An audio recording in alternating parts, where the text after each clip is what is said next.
Okay, let's take a look at this problem. Converting CD, hexadecimal, to a denary number. Again, if you see this in the exam, it's probably worth a few more marks, maybe 2 marks for doing it. They'll probably want to look at your method as well. But this one is probably the easiest one to do, from hexadecimal to denary. It's a 2-stage process, and the first stage is actually converting this to binary. So if we take a look at the pattern for CD, so let's find where C is on my list. There it is. There is C, and it is 1100. So 1100. So I'm now converting it to binary first.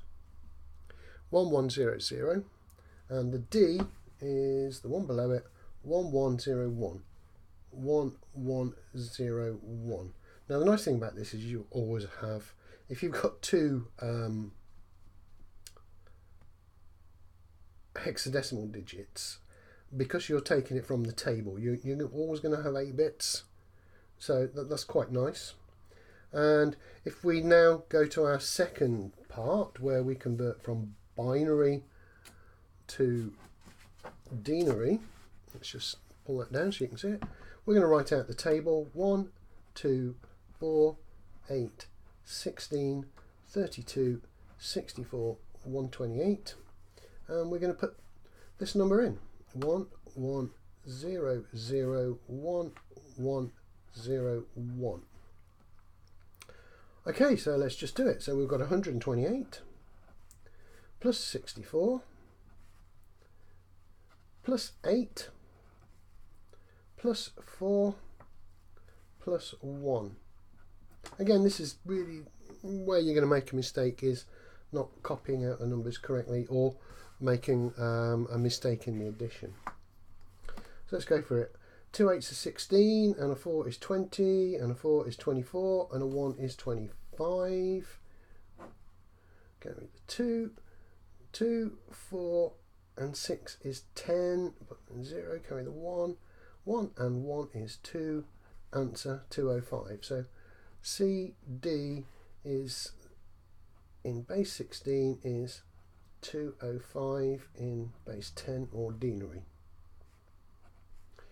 and is obviously this in binary. So that was easier to calculate. Adding up is always easier than subtracting. You can make a lot of mistakes in subtraction, but that really is all of the methods that you need to convert between hexadecimal, binary and decimal, given any version. It just takes practice, and the major 2 items is, number 1, remembering this, how to write it down. Get that wrong, you're always going to have wrong numbers. So if you've got 130 instead of 128, it's just not going to work. You're going to be out. And is knowing how to write down that table so that you can do the hexadecimal part of it. I'm going to give you another method which I showed you in lessons of converting from sort of denary to binary, which I use. You may want to use it, may not. It's up to you.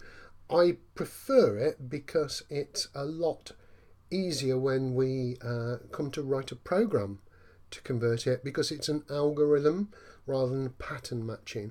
So I'll just do that one just to round off the conversion.